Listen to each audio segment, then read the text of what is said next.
Dear Sunday school teacher, I want to begin by saying thank you for taking the time to share some of my videos, to like it, watch it, and comment on it, and also improve on your Sunday school lessons. Today we have a very fascinating lesson, and it has to do with the prophecy of a man named Ezekiel.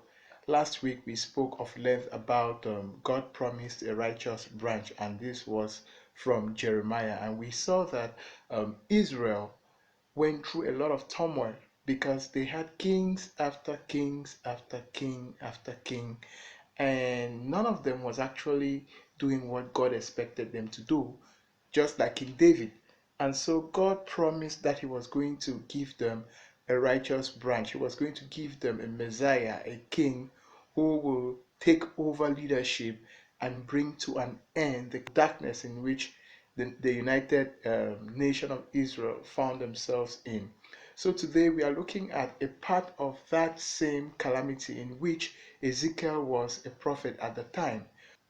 The topic of our lesson today is titled God Be With Us, and our text is coming from the book of Ezekiel chapter 34 from verse 23 right down to 31, and our golden verse from Ezekiel chapter 34 verse 23.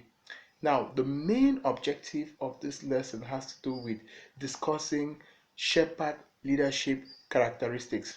Each time a prophet spoke and made mention of a sheep and a shepherd, the relationship between a sheep and a shepherd, the people at that time truly understood what he meant. And this is exactly what Ezekiel was doing. He was talking to the captives in Babylon, that is from Judah, in relation to how the shepherd that God had laid over the sheep scattered the sheep because of their negligence. So Ezekiel's prophecy came at a time when God was warning the children of Israel, especially the leaders, the teachers, the priests, the scribes, and those who were in charge of the flock, that they were not doing their job very well. And because of that, God was promising through prophet Ezekiel that he was going to raise someone to take care of his sheep. So as we get down into the lesson, some of the things that we would want to understand is, what are the qualities or the characteristics of good leadership, taking into consideration the attitude of a good shepherd. And we are also going to look at the relationship between a sheep and a shepherd, and between a sheep and a sheep, because sheep are within a flock, and so within the flock you also have sheep that do not treat other sheep very well. So Ezekiel was addressing this situation effectively in the book of Ezekiel chapter 34, especially in chapter 34.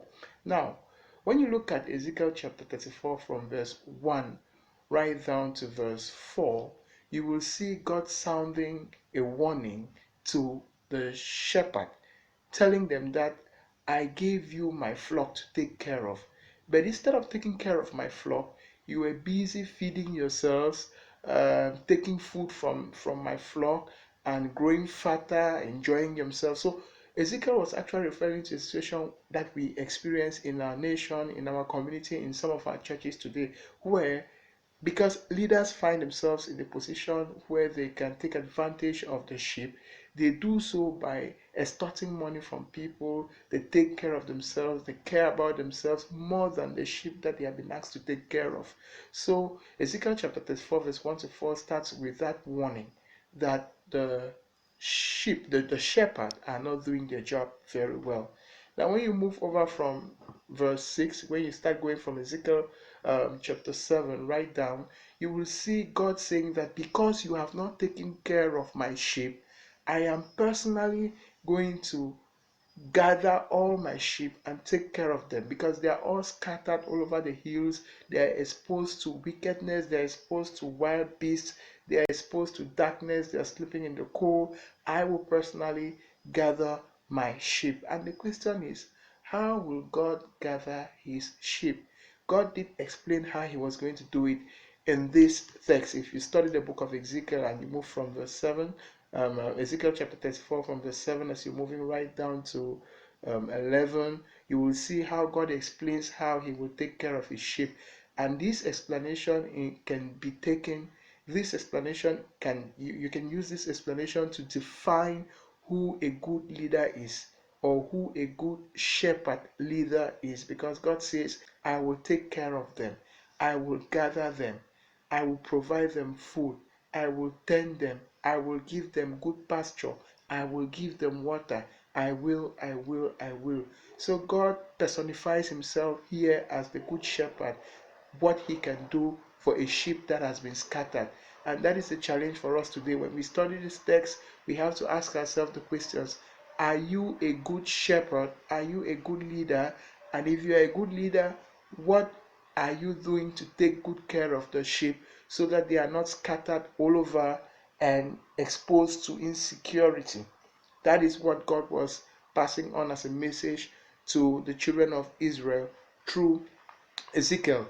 And now something interesting happens again, and Ezekiel turns his attention away from the shepherd and addresses some sheep within the flock, which means that the problem was not just peculiar to the shepherd, but amongst the flock there were some sheep that were more troublesome than the others. And so God says that I will also judge the sheep among themselves, because there were some sheep that were fatter than the other. It makes mention of the fact that some sheep, there were different kinds of sheep that were mentioned in this text. If you look at it critically as you're getting down to verse 22, around verse 17 down to 22 or to 20, it says that some sheep are fat, some sheep are lean, some sheep are sick.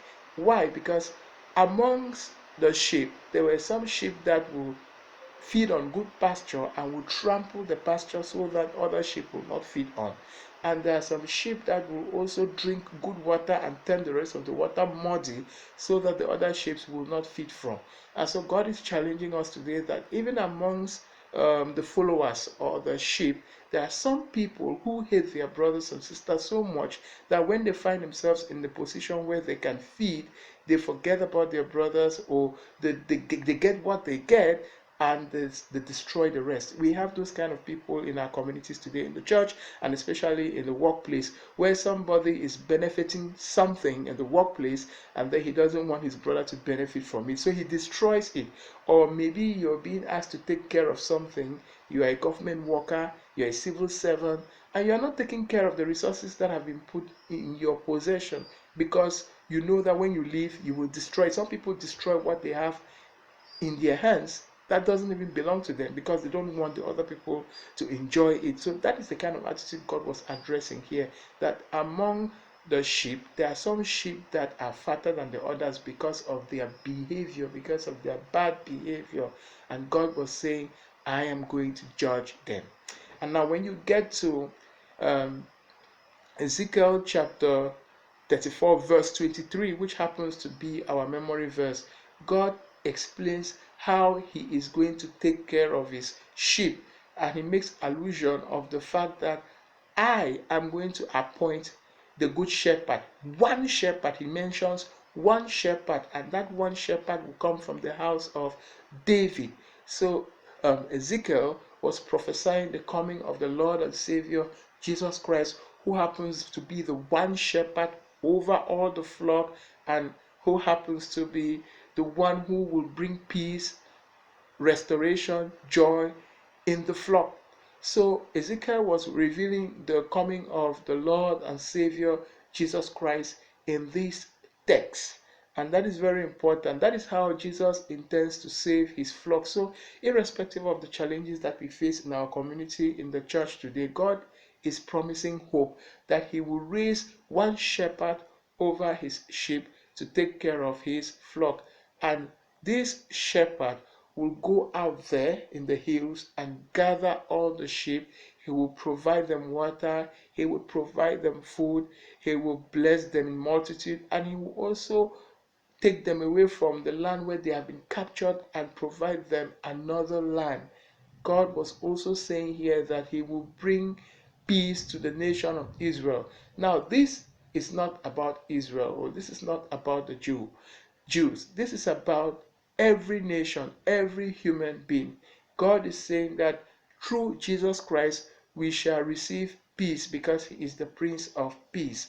And so Ezekiel is prophesying here that despite the bad leadership that we face in our world, in our community, in our nation today, God will raise a righteous leader, a righteous branch, the Prince of Peace, the one and only shepherd who will take care of all the problems that we face. The question is, when is that going to happen?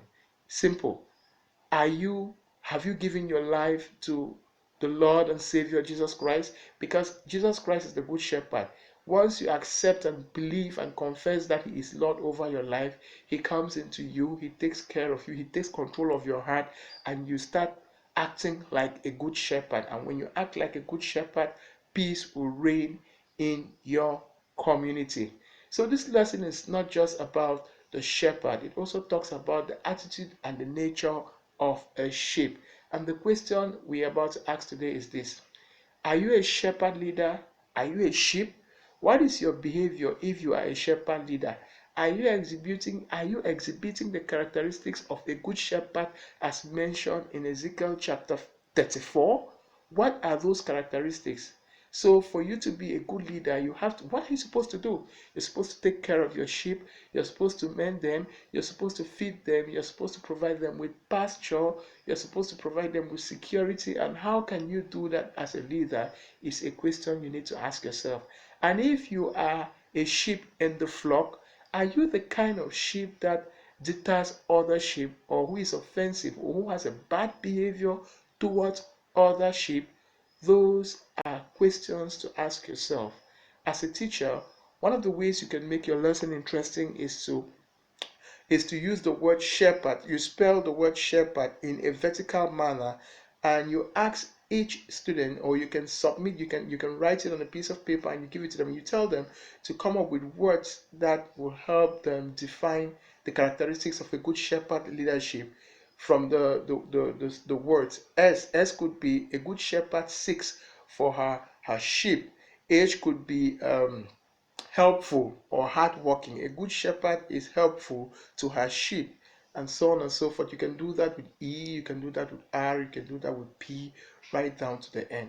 That's one way to make your lesson interactive and interesting. You can also ask the students to discuss among themselves what kind of leadership do they see in the church today, and how can that leadership be improved. What is the cause of bad leadership?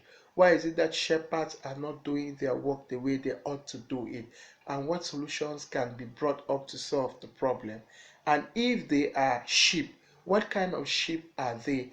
Are they fat sheep, lean sheep, or sick sheep? How do they behave vis-a-vis their friends, their relatives, their neighbors? God is addressing a community. God is addressing a nation that is undergoing turmoil because of bad leadership. And the encouragement here is that shepherd leadership is a leadership model that God is proposing to all our leaders in the church and in our community today. And if you want to learn what it takes to become a good shepherd leader, take a look at the prophecy of Ezekiel in chapter 34 and identify the characteristics of a good shepherd leader. Thank you very much for listening. I hope you did enjoy the video, and if you did, you should not hesitate to click the subscribe button below, share, like, and write down your comments, and I'll get back to you as soon as I see them. Also, make an effort to share this video through WhatsApp to other Sunday school teachers who do not have the opportunity. This way we can grow the Sunday school department from one level to another. Thank you very much for listening. My name is Shejini. Hope to see you in the next episode.